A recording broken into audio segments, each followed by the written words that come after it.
여호와의 말씀이 내게 임하니라. 이르시되 내가 너를 모태에 짓기 전에 너를 알았고 내가 너에게서 나오기 전에 나를 소멸하였고 너를 여러 나라의 선지자로 시험하시고 내가 이르되 슬프도소이다. 주 여호와여 보소서 나는 아이라 말할 줄을 알지 못하나이다 하니 여호와께서 너에게 이르시되 너는 아이라 말하지 말고 내가 너를 누구에게 보내든지 너는 가며 내가 내게 무엇을 명령하든지 너는 다 해sab니다. 너는 그들 때문에 두려워하지 말라. 내가 너와 함께하여 너를 구원하리라. 나 여호와의 말이니라 하시고 여호와께서 그의 손을 내며 너희에게 계시며 여호와께서 너에게 이르시되 보라 내가 내 말을 네 입에 두었노라. 보라 내가 오늘 너를 여러 나라와 여러 왕국 위에 세워 내가 그것들을 뽑고 파괴하며 파멸하고 넘어뜨리며 건설하고 심게 하였느니라 하시니라. 아멘. 여호와 하나님이 예레미야를 부르실 때 이렇게 말씀하시고 불렀습니다. 선지자가 부름받을 때 다 똑같은 말씀을 듣고 부름받지는 않습니다만은 거의 같은 원리에 입각하여 하나님 부르십니다. 부르실 때 하실 말씀 내지는 그 형태가 비슷하다는 겁니다. 자, 먼저 4절에 보시면 부르실 때 말씀을 하시죠. 예레미야 같은 경우는 뭐라 그러냐면 모태에 짓기 전에 너를 알았다. 태어나기도 전에 알았다. 이렇게 말합니다. 그리고 알았다는 말은 말 그대로 지식입니다. 하나님이 알고 있었다는 겁니다. 그것만을 의미하지는 않죠. 이거는 하나님과 관계를 말합니다. 크게 말합니다. 하나님이 먼저 우리를 아시잖아요. 선지자들 같은 경우에도 마찬가지입니다. 한 사람의 이름, 그 사람의 성별, 출신 이걸 알았다는 것뿐만 아니라 내가 너를 선지자로 세울 거를 너에 관해 모든 걸 내가 알았다 그 말입니다. 이거를 좀 확대하면 어떤 말이냐면 사명전에 하나님과의 친밀함이 있다 이런 말입니다. 일을 하기 전에 하나님과 교제가 있다는 얘기입니다. 두 번째는요. 네가 태어나기도 전에 성별했다. 갑자기 선택했다. 이렇게 넘어가지 않기를 바랍니다. 말 그대로 보셔야 됩니다. 구별했다입니다. 사명전에 하나님의 구별이 있습니다. 구별 자체를 아주 귀히 여겨야 된다. 우리가 하나님이 거룩하다는 말을 구별됨이라 그러잖아요. 하나님께서 떼어놨다 이런 말입니다. 이거를 그냥 우리 흔히 말하는 구원할 때 선택했다. 그런 말로 듣지 마시고 분명히 이거는 구별했다. 구별했다는 자체가 얼마나 귀한지 모릅니다. 여러분, 같은 시간대에 태어난 사람이 몇 명인데 도대체 하루에 몇 사람이 태어납니까? 근데 그 중에 잘 모르시는구나. 우리 청년들은 나중에 한번 병원 가보세요. 요즘에 아무리 출산율이 낮아도 나중에 애를 낳아보면 우리 애하고 같은 날 혹은 비슷한 시간대에 태어난 애들이 엄청나게 많아요. 옛날에는요. 얼마나 많이 낳습니까 사람을. 그 많은 태어난 사람 중에 태어날 때 어쨌다고요? 구별했다고요. 구별함이 없는 선지자는 없습니다. 좀 넓혀볼까요? 사명전에 하나님과의 친밀함이 있고 하나님 앞에 구별됨이 있습니다. 원래 그렇습니다. 이사야도 봐보세요. 모세는요. 같은 원리입니다. 똑같아요. 법이. 모세 같은 경우도 태어나기도 전에 하나님이 알았죠. 왜냐하면 모세가 태어날 때 그 아이의 아름다움을 보고 그랬어요. 옛날에 히브리서 강의할 때 설교했는데 애가 잘생겼다는 게 아니에요. 자기 새끼가 믿게 보이는 사람 어디 있겠어요. 보이는 얼굴을 말 얘기하는 게 아니라고요. 그때 올 때 때가 돼서 난 아이로 알았다 그랬어요. 그 해석에 보면 그런 말이 나옵니다. 그래서 그것을 알고 우리에게 우리를 구원하라고, 그러니까 출애굽시키려고 하나님이 보내는 사람이 우리 아이인가 부모가 그렇게 알았다는 얘기입니다. 그래서 숨겼다고 돼 있어요. 자, 실제로 그랬죠. 그럼 하나님이 이미 알고 구별한 거죠. 이사야도 보세요.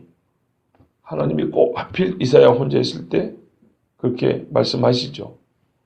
스가랴서에 보면 또 이런 이야기 나옵니다. 하나님께서 우리를 알고 구별함, 이 두 가지가 모든 선자를 선택할 때 항상 기록이 그렇게 다 되는 건 아니지만 전반적으로 볼 때 하나님의 부르심의 원칙입니다. 먼저 하나님이 하시고 구별하신다. 그렇다면 이 두 가지에 대한 증거와 확신이 없으면 선지자의 사명을 감당할 수 없습니다. 최소한 어떤 기적이 있어가지고 사명을 감당하기 시작한 사람도 있지만 기적이 없더라도 이 두 가지는 확신입니다. 하나님이 나를 먼저 아시고 구별하셨구나. 이 두 가지입니다. 다양한 형태는 있지만 원리적으로는 이 두 가지가 여러 부름의 형태 가운데 들어있어야 합니다. 이 말을 듣고 예레미야 이렇게 말합니다. 주 여호와여 슬픕니다. 그랬죠? 슬프도소이다. 나는 아니라 말할 줄 알지 못합니다. 그냥 거부한 것이 아닙니다. 자기가 연약하다고 인정한 겁니다. 보세요. 슬픕니다. 그랬잖아요. 여러분 그냥 거부가 아니고 나는 부족했어. 나는 연약해서 못합니다. 대표적인 말이 뭡니까? 본문에 아이라는 말입니다. 아이. 나는 애기입니다. 그 말이에요. 솔로몬도 그랬죠. 저는 아이라서 판단할 줄은 모릅니다. 그랬어요. 근데 그때 솔로몬 나이가 20대입니다. 그러면 예레미야는요. 정확한 나이는 알 수 없지만 그가 이후로 사역을 거의 40년 가까이 한 걸 볼 때 역시 젊을 때입니다. 그러면 여러분 왜 아이라 그랬을까요? 아이가 갖고 있는 것을 그 기본적인 성질들을 몇 가지 보세요. 여기서 아이는 나는 어리광을 부릴 줄 어리광밖에 부릴 줄 모릅니다. 나는 밥도 못 떠먹습니다. 이런 말이 아니고요. 나보다 강한 사람이 많습니다. 누가 나 같은 사람의 말을 듣겠습니까? 그리고 내가 뭘 얼마나 안다고 아이의 무지함, 아이의 연약함을 아이고 저 대단한 사람들 앞에 가가지고 말할 정도로 똑똑한 사람 아닙니다. 나 그렇게 힘 있는 사람 아닙니다. 누가 나 그렇게 취급해주는 그 정도 인물이 못 됩니다라고 얘기하는 겁니다.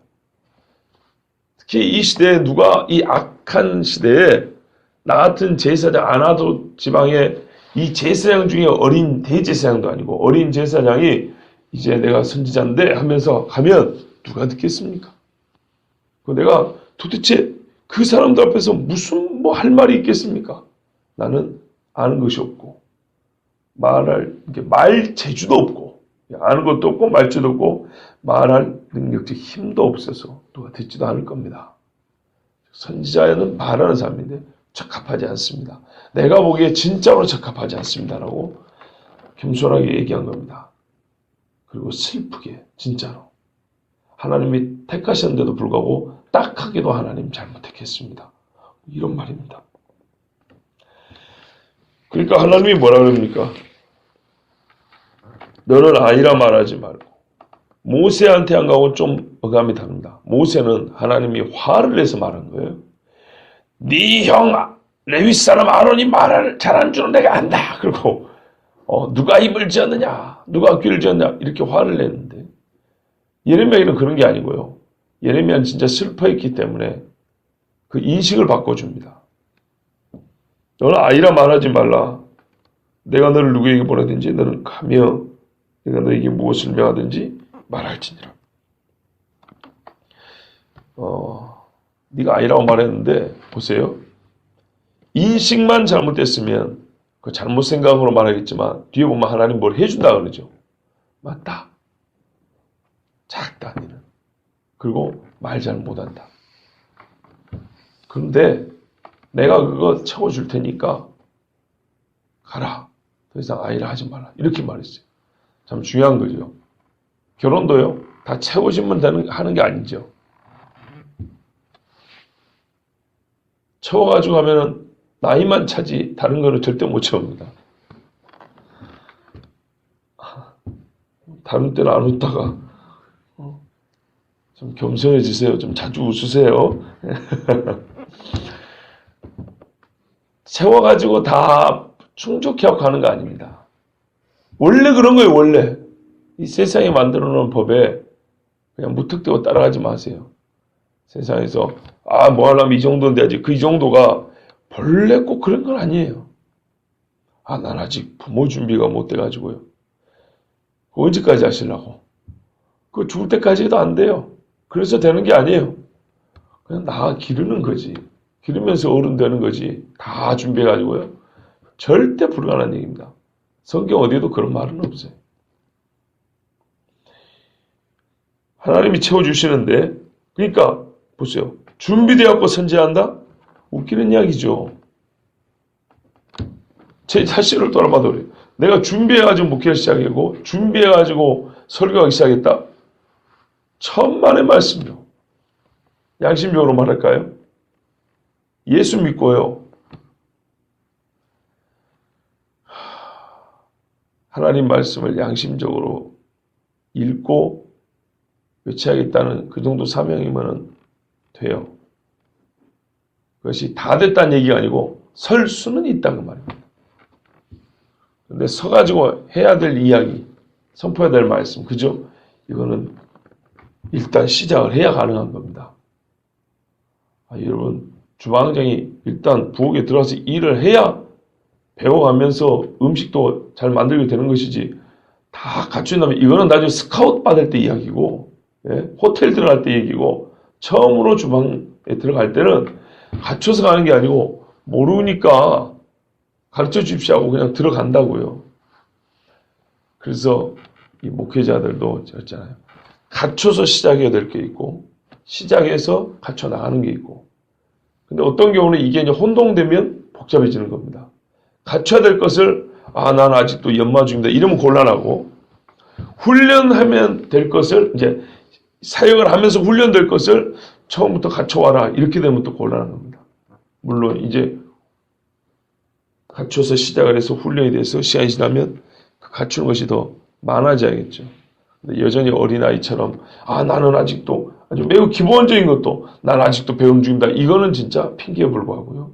하여튼 하나님께서 예레미야에게 너 아이를 하지 말라. 첫 번째, 왜냐? 보세요. 내가 너를 누구에게 보내든지. 이 말 자체가 네가 설 수 없는 것에 안 보낸다.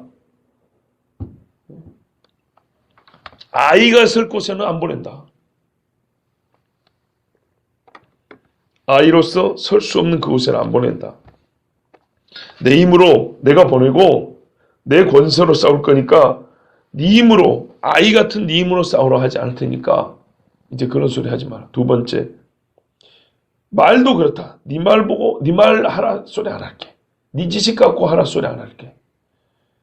내가 말을 줄 것이니까 네 사명은 내가 말하는 걸 전달만 하면 돼. 이랬어요. 그러니까 본래부터 자기 미천이 그렇게 필요한 게 아닙니다. 선지자의 길이 그래요. 더 중요한 게 있어요. 너는 그들 때문에 두려워하지 말라 그랬어요. 겉보기는 그랬지만 실상 제일 문제는 두려움이었어요. 한마디로 네가 전면에 나서가지고 사람들과 맞서 싸울 것을 두려워하지 말라. 그런 말씀이에요. 아이가 가진 약점을 한마디로 말하면 두려움입니다. 아주 단적인 예를 들어볼까요? 옛날에 이 88년도에 저희 집안에 이제 결혼식이 있었는데요. 저도 어릴 때인데 사촌 동생이 아주 조그만 애가 하나 있었어요. 작은 아버지가 이제 걔를 데리고 결혼식 참석을 하고 점심을 드셔야 하는데 애가 얼마나 울고 버쳤는지 작은 아버지가 식사를 못해요. 그리고 아빠가 없으면 또 난리가 나요. 이거 왜 그러죠? 한마디로 두려움 때문에 그래요. 어린애들이 충분히 먹고 싶은 음식이 눈앞에 있는데도 불구하고 엄마 어디 있어? 이런 거는 왜? 무서워서 그래요. 혼자 있는 게 무서워서 그러고 낯선 사람들하고 같이 있는 것이 두려워서 아무리 좋은 음식이 있어도 먹고 싶은 마음이 싹 달아나는 거예요. 결국 두려움입니다. 아이가 가진 약점이 한마디로 두려움입니다. 그래서 하나님께서 내가 너를 그 두려움에서 뭐 한다고요? 구원한다 그랬죠. 실제로 두려운 것들이 있는데 그 두려운 것들을 내가 제할 것이고 너를 해치지 못하게 할 것이다. 그래서 너를 구원하리라. 그러니까 예레미야의 말로 하면은 자기가 아이라 했기 때문에 내가 어른들로부터 너를 구원하리라. 세상에 어른이라고 표현할 수 있는 그 사람들로부터 내가 너를 구원하리라. 그러면 너의 작은 것들을 그 사람들 앞에서 크게 할 것이고 너의 약한 것들을 그 어른들 앞에서 강하게 할 것이다. 그래서 그 어른들이 아이가 약하구나, 아이가 무지하구나 해가지고 너의 무지함과 약함에 대하여 괴롭게 하거나 조롱하거나 하지 못할 것이다. 즉 네가 두려워할 그 이유들을 내가 없게 만들어 볼 것이다. 이런 말입니다. 근데 이거는요, 이제 저희 같은 사람들은 선지자는 아니지만 그들의 영적인 사명을 이 계보를 이어받았다고 믿는 사람들이란 말이에요. 그래서 신학교로 선지동산이란 말이 그런 말이란 말이에요. 대연하니까. 근데 이거는 제가 설교를 하기 때문에 100% 맞는 말입니다. 안 느껴지세요? 느껴지시죠? 네. 제가 옛날에 이제 부교육자 때는 담임 목사님들 앞에 계셔도 똑같이 설교했다니까요. 제가 저희 전도사님들한테 욕하는 것도 그렇게 안 한 얘기입니다. 네. 욕을 얼마나 얻어먹고 미움을 얼마나 받았을까요? 아니 목사님들하고 설교한 건 아니에요. 그런데 전도사 주제, 부목사 주제, 지가 담임 목사가 되는 것처럼 막 샥 해버리니까 나는 그러려고 한 게 아니고 그냥 외친 건데 자기보다 더 그냥 담대하게 해버리니까 꼴 보기 싫은 거예요. 아주 그래서 미움을 좀 많이 받았어요. 그런데 제가 늘 하는 얘기 있잖아요. 그분이나 나나 이 땅에서 얼마나 살까요? 항상 그 생각합니다. 좋은 일이든 안 좋은 일이든 당신과 내가 이 땅에서 몇 년을 살 것이냐, 얼마를 서로 얼굴을 마주보며 살 것이냐. 내가 이 짧은 시간에 하나님 말씀 그거 잘 못해서 문제지, 그거 눈치 보고 그거 할 거 못하고 반드시 해야 될 말. 이 본문의 메시지가 그건데도 불구하고 눈치 보느라고 못하는 경우가 있고요, 눈치 보느라고 하는 경우가 있어요. 여러분 잘 구분해야 돼요. 사람이 부담되거나 무서워서 해야 되는데 안 하는 경우가 있고요, 기분 좋게 하려고 안 해도 될 것을 하는 경우가 있어요. 이게 모든 목회자들, 설교자가 100% 없다고 하면 거짓말이에요. 100% 없다고 하면. 그러나 이런 일은 최소화시켜야죠. 최소화. 하여튼 하나님이 지금 이 사람이 무서워가지고 못한다 그러니까는 그 두려움을 없애주시는, 내가 없애줄 거다 이렇게 말하면서 뭐라 그래요? 너는 말해라 이랬어요. 그래서 여호와 하나님이 손을 내밀어서 입에 대셨습니다. 보라 내가 네 말을 내 입에 두었노라. 이거 예레미야가 평생 잊을 수 없는 체험입니다. 예. 새벽이라고 조근조근하니까 더 힘들어서 안 되겠어요. 내 입에다가 손을 하나님이 댔어요. 손이 보였을까요? 안 보였을까요? 보였어요. 잊을 수 없는 체험이에요. 손이 와서 하나님의 손을 내 입에 닿았어요. 이거 누구 거죠? 하나님 거죠. 여기 뭐가 있죠? 하나님 말이 있어요. 본인이 알아요. 남들은 몰라도. 앞으로 내가 외치는 말에 거부하면 누구 거부하는 거예요? 하나님 거부하는 거예요. 내가 외치지 않으면 내가 하나님을 거부한 거예요. 왜? 하나님의 손이 내 입에 닿았고 뭐라면 내 말을 내 입에다가 두었다 그랬어요. 근데 모세한테 하고 똑같죠. 누가 입을 지었느냐? 누가 귀를 지었느냐 그랬다고요. 내가 내 입과 함께 있어 할 말을 내 입에 두리니. 모세하고 똑같은 이야기였어요. 그러니까 예레미야가 이 경험을 할 때는 누구를 떠올렸을까요? 모세. 말하자면 내가 모세가 하나님 앞에 부름받을 때와 똑같이 부름받은 거예요. 그럼 모세가 누구한테 갔죠? 말 안 듣는 이스라엘 사람들, 또 바로와 애굽 사람들 앞에 섰어요. 그러면 예레미야는요, 꼭 그와 같은 사람들이 선다는 얘기입니다. 무서운 시절이고 악한 시절이고 어두운 시대입니다. 그래서 하나님께서 이렇게 강력한 증거를 가지고 불러주신 거예요. 하나 더 하면 설교할 사람들은요, 하나님이 내 입과 함께 나는 믿음 더하기 무언가 이 신앙에 참 다른 사람은 모르지만 신비스러운 그런 체험도 있으면 훨씬 좋죠. 보라, 내가 오늘 너를 여러 나라와 여러 왕국 위에 세워. 보십시오. 이래서 입술에다 손을 댄 거예요. 보라. 그냥 눈 떠서 본다 뿐만 아니에요. 이거는 우리에게 강조하는 성경의 표현들이에요. 주의로 환기시키고 집중하는 얘기. 입술에 말을 담아주면 그 말은 뭐 해야 됩니까?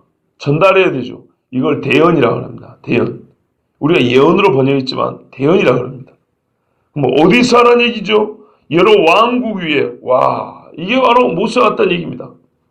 아니, 예루살렘에서 예언했던 거 아닌가요? 유다에게만 예언한 거 아닌가요? 아니에요. 예레미야 뒤에 읽어보면 열국에 대한 이야기가 나와요. 애굽에 끌려가게 됐어요. 바벨론에 군대들이 왔을 때 바벨론 사람과 대화도 했어요. 뒤에 가면 다 나옵니다. 열국을 향하여 예언했습니다. 그래서 하나님께서 참 재밌죠. 유다는 망하게 하시고 유다를 망하게 한 사람들을 향하여 유다 사람이 예언을 해요. 이렇게 하나님이 말씀하게 하셨어요.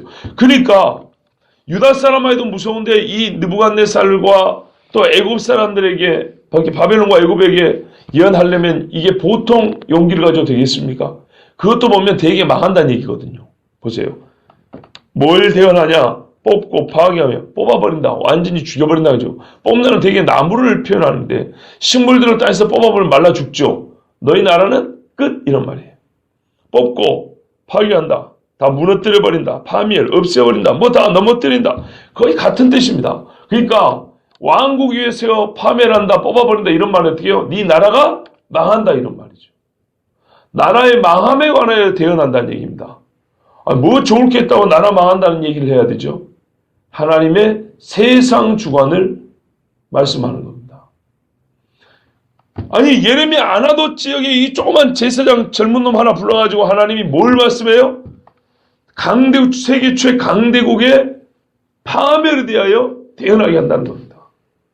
근데 놀라운 게 있죠. 여러분 유다 사람들은 망한다, 항복해라 이러니까 예레미야 죽이려고 했어요. 같은 유다 사람들. 근데 여러분 뒤에 보면 나오는데 느부갓네살 왕이 종을 보내가지고 예루살렘 사람들 이제 포로로 끌고 간단 말이에요. 그때 예레미야는 아주 우대를 해줍니다. 네가 선지자로서 사역한 걸 안다 그래요. 그러면서 당신이 원한 대로 해주겠다. 아주 호의를 베풉니다. 여기 살고 싶으면은 우리가 포도원도 주어서 당신 살도록 해줄 것이고 바벨론으로 간다면 우리가 거기 가서 아주 당신을 대접을 잘해줄 것이다. 웬만하면 바벨론으로 갑시다. 이런다고요. 가다가 하나님이 말씀하니까 아닙니다 하고 예레미야가 땅에 남습니다. 재밌죠? 여러분 예루살렘을 무너뜨리러 온 바벨론 군대 대장이 예레미야를 알아보고 왕명을 받았고 예레미야를 알아보고 예레미야를 우대를 해주고 호의를 베풀어 준다고요. 무슨 예언을 하는데요? 열국의 심판을 예언을 하는데도 이방 사람들은 선지자를 우대해주고 자국민이요 동족인 이스라엘 유다 사람들은 예레미야를 죽이려고 했고 10장인가 11장에 보면 아나돗 사람, 고향 사람들도 예레미야를 죽이려고 모의를 했어요. 마지막 때에 적이 밖에만 있는 게 아니고 어디에 있어요? 교회에 있어요. 교회. 어제 우리 선교사님하고 식사하는데 그런 이야기 하시더라고요. 선교사님이 20년 사역하셨으니까 20년 된 친구도 있겠습니다. 중국 사람 말이에요. 그러니까 있대요. 그러면서 어떤 이야기를 했냐면 몇 년 전에 하얼빈에 가가지고 어느 큰 교회를 갔는데 그 교회 부목사님을 만났대요. 깜짝 놀랐대요. 초창기에 사역할 때 같은 교인이었는데 고발해가지고 즉 그 교회를 배신한 사람이 회개하고 목사가 돼 있더래요. 다행이죠. 그거는 다행인데 어디에 있어요? 저기 교회 안에. 마지막 때는 배신하고 돌이킬 기회도 없어요. 그런데 다행히 그 사람이 회개하고 주님 앞에 목사되어 있는 걸 봤고 서로 옛날은 잊고 반갑게 악수했다. 같은 좋은 이런 이야기를 해주셨어요. 참 기분 좋으면서도 그 앞부분만 생각하면 무서운 이야기입니다. 우리가 읽은 이야기도 참 성경에 보면은 걱정되고 두려운 이야기가 이 부분들이란 말이에요. 자, 그 다음에 건설하고 심게 하였느니라. 이거는 어떻게 해요? 다시 나라를 시작하는 거죠. 세우는 겁니다. 우리말로 이제 요약을 해볼까요? 앞부분은 심판이고 뒷부분은 회복입니다. 그런데 제가 이런 말씀들을 들을 때 학교에서 옛날에 신학교 다니면서 채플 시간이라든지 학교 예배 시간이라든지 강의 시간이라든지 교수님과 목사님들 찾아오는 목사님들이 들은 얘기 중에 제일 기분 나빴던 것 중에 하나가 뭐냐면 심판은 거의 안 해요. 회복으로 가요. 그냥 우리에게 회복이 주어질 것입니다 라고 얘기를 해요. 그런데 이제 더 불쾌하고 화가 났던 게 뭐냐면요. 맥락이 없어요. 그러니까 앞에 심판에 그 괴로움만 얘기를 하고 뒤에 회복의 즐거움을 얘기하고 그 즐거움이 우리에게 있을 것입니다 라고 기분 좋게는 얘기해 주는데 심판이 왜, 언제, 어느 나라에, 어떤 식으로 이 맥락이 없어요. 심판을 아예 설교를 안 하니까 거의 안 하고 넘어갑니다. 그거는 자동적으로 뭐가 맥락이 없는지 아십니까? 회복도 맥락이 없어요. 성경에는 회복도 때가 있거든요. 주님 다시 오실 때냐? 아니면은 구약시대의 역사 중에 어느 사람이 왕이 될 때 이야기냐? 맥락이 있어요, 회복도. 심판도 맥락이 있는 것처럼 회복에 대해서도 맥락이 있는데 심판을 맥락 없이 대충 읊어대고 넘어가니까 회복도 맥락 없이 좋은 이야기만 그냥 막 이만큼 한 보따리 쌓고 풀어놓고 가는 거예요. 그러면 듣는 사람은 되게 어떻게 하냐? 자기 인생의 고난, 자기 인생의 좀 어려움이 성경이 지금 본문이 말하는 심판이라고 대입을 시켜버려요. 근데 이건 분명히 역사적인 맥락이 있어요. 바벨론이면 바벨론이, 예루살렘이 예루살렘이고 이 이야기가 있다 이 말이에요. 그거를 정확히 본 다음에 우리 삶에도 여러분 이와 같은 이런 이야기를 해야 되는데 그런 것이 별로 없어요. 대부분 심판에 대해서는 특별히도 없어요. 그런 게. 이 사람은 그냥 우상숭배했습니다. 하나님을 따랐습니다. 이러니까 하나님이 심판했어요. 그리고 혹시나 교인들이 불쾌할까 봐 바로 인상 쓸 시간도 자고 그러나 여러분 막 이렇게 나와버리죠. 우리에게는 희망이 있습니다. 이런다고요. 아, 희망이 있어요. 아직 살아있는 동안 희망이 있어요. 그런데 그 희망이 아무렇게나 오는 게 아니에요. 뼈를 깎는 고통이 있어야 되고 피눈물을 흘려야 돼요. 왜? 죄 때문에 심판을 당한 거거든요. 그 부분이 없으니까 희망도 회복도 그냥 막연하게 쥐구멍에 볕들 날 기다리는 것처럼 그런 식으로 막연하게 희망을 얘기하거나 회복을 얘기하거나 아니면은 맥락 없이 우리가 믿으니까 그냥 회복을 줄 줄은 믿으면 이렇게 해버린다고요. 여러분 정말 우습지 않으세요? 내가 믿으니까 이게 소위 여러분 긍정신앙 아닙니까? 예? 나는 나의 믿음을 믿는다. 자기들이 믿는 걸 정해놔요. 내가 믿으니까 된다. 성경에 뭘 믿으라고 그랬는데 뭘 믿으라고 뭘 믿지 마라 그랬는데요. 그런데 요즘에는 희한하게요. 그래서 제가 조심하는 거예요. 신앙적인 용어가 들어갔다고 해서 다 신앙적인 얘기가 아니란 말이에요. 그게 어떤 의미로 어느 자리에 또 성경과 부합하겠어요. 이걸 봤는데 여러분 믿습니다. 믿으면 될 줄을 믿으면 되는데 뭘 믿냐니요. 뭘. 언제요. 어떻게 해요. 성경에는 그런 구체적인 것까지 얘기가 되어 있는데 그것을 이 기록이 되어 있는 이야기를 무시하고 그냥 막연하게 나는 믿습니다 하고 읊어대고 여러분 우리에게 회복이 올 줄로 믿습니다. 이 이야기. 자기가 잘못해서 저지른 죄에 대해서 이게 하나님의 심판이라고까지 얘기 안 하고 그냥 고통 이러고 끝나버리고 이 고통을 치유하시고 회복하시는 하나님으로 즉 애시당초 심판은 없어요. 회복만 좋으니까 그리 바로 넘어갑니다. 그것도 회복도 성경은요 대개 언제죠? 주님 다시 오실 때로 돼 있어요. 완전 회복이 그때로 돼 있다고요. 근데 그것은 믿지도 아니하고 너무 먼 이야기고 지금 나 개인적으로 물론 개인적으로 회복해 주시오. 그런데 이거를 맥락 없이 그냥 무조건 내가 믿음으로 하나님 우리를 사랑하심으로 누가 사랑 안 한답니까? 누가 믿음이 없어야 된답니까? 그런 뜻이 아니라니까요. 성경은 분명히 네 믿음과 상관없이 또 내가 너를 사랑하지만서도 네 개인을 위해서가 아니라 하나님 나라라는 하나님의 의라는 정말 하나님의 이 공의에 입각하여서 어느 때 내가 누구를 보내어 어떠한 시간이 흐른 후에 이런 일을 할 것이다라고 분명히 자세히 기록되어 있다고요. 주님 다시 오심에 관해도 마태복음에 보세요. 하나님의 때가 있고요. 하나님의 방식이 있고 절차가 있어요. 그런데 나는 주님이 내일 올 줄을 믿습니다. 네 믿음 때문에 내일 와야 됩니까? 아니면 주님 나를 사랑하니까 오지 마옵소서. 그런다고 안 옵니까? 근데 꼭 그런 식이라니까요. 자기가 원하고 어떤 긍정적인 어법을 가지고 꼭 이와 같이 불신앙적인 신앙의 용어를 사용하는데 불신앙적인 표현을 가지고 회복 운운하는 것을 여러 차례 들었어요. 공허해요. 진짜로. 알맹이가 없어요. 여러분 주의하셔야 됩니다. 심판 이야기가 따블이라는 걸 보시죠. 10절 보세요. 뽑고 파괴하고 파멸하면 넘어뜨리며 4개로 돼요. 그 다음에 건설하고 심고 따블입니다. 신명기에도 복보다 화가 2배나 많습니다. 매우 구체적입니다. 그런데 우리가 이것을 간과하고 그냥 오늘 같은 10절만 만약에 설교한다 하더라도 여러분 파괴하고 넘어뜨리지만 하나님의 본심은 그것이 아닙니다. 우리를 건설하고 심으십니다. 아멘. 맞아요. 틀린다는 게 아니에요. 그런데 이렇게 가볍게 넘어가 버리면 우리는 파멸해서 허우적거리고 못 일어설지도 모릅니다. 그리고 혹 우리 때가 아닌 다른 때에 하나님의 뜻이 있다 하더라도 우리는 교만하여 받아들이지 않을 수가 있습니다. 그러지 말고 하나님이 주신 말씀은 그래서 맥락을 잘 봐야 됩니다. 스가랴나 요엘도 우리가 이미 봤지 않습니까? 어느 때가 있다고요. 예수 모실 때도 마찬가지다. 선지자를 통해 하신 말씀은 뭐냐면 어느 때 누구를 가리켜 말씀하시는 것인지 자세히 연구하고 미루어 살피고 우리에게 전하여 준 바다. 이렇게 얘기하고 있어요.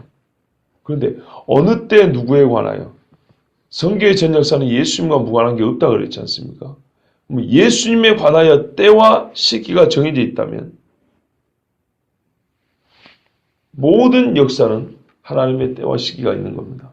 그런데 이것들을 다 무시하고 그냥 우리 교회 회복을 위해서 우리 가정의 회복을 위해서 나은 삶의 회복을 위해서 그런 거는 다른 말씀에 충분하다니까요. 그런데 이런 선지서를 읽을 때 선지자가 말하는 19개의 심판과 19개의 회복을 얘기를 할 때 그 맥락과 하나님 주신 그 큰 스케일 이것들을 무시해버리고 바로 힘들게 사는 나와 우리 집과 우리 교회로 이렇게 바로 대입을 시켜버리면 이거는 비양심, 비성경적으로 보는 것입니다. 근데 이와 같은 이야기를 특히 선지서를 설교하는 목사님들에게서 제법 많이 볼 수 있습니다. 왜냐하면 선지서의 대부분이 심판 이야기거든요. 설교는 안 할 수는 없는데 성도들이 불쾌하기 때문에 이 심판 부분이 양도 많고 하니까 가볍게 빨리빨리 넘어가 버려요. 그리고 회복 부분은 그동안에 불쾌했던 건 만회하려는 듯이 막 이만큼 뻥튀기를 해가지고 얼마나 강조하는지 억지로라도 은혜를 짜낼 정도로 강조해서 설교하는 것들을 우리가 심심찮게 볼 수 있습니다. 그것은 잘못이라는 겁니다. 왜요? 여전히 아이 같기 때문입니다. 사람이 들으니까 그렇게 하는 거예요. 그게 아니에요. 하나님이 내가 내 입에 손을 대고 내가 말한 대로 하라 그랬지 않습니까? 심판이 따버리면 양도 따버리고 강도도 따물로 설교하라고 말입니다. 그런데 그렇지 않기 때문에 오히려 심판에서 못 벗어나는 겁니다. 이렇게 선지자 예레미야가 부르심을 받았습니다. 여러분 앞에 서 있는 저도 최소한 선지자 예레미야를 닮아가려고 합니다. 그리고 하나님께서 이게 공통의 원리라면 저 같은 사람에게도 이와 같은 명령을 주시지 않았겠습니까? 저는 이것을 믿습니다. 아까 그냥 복주심 믿습니다. 이거 참 개인적으로 부담되는 거예요. 이 말 듣고 예레미야는 이제는 빠꾸를 못합니다. 저 역시도 이 말씀을 저에게 주신 말씀으로 그렇게 듣고 살 것입니다.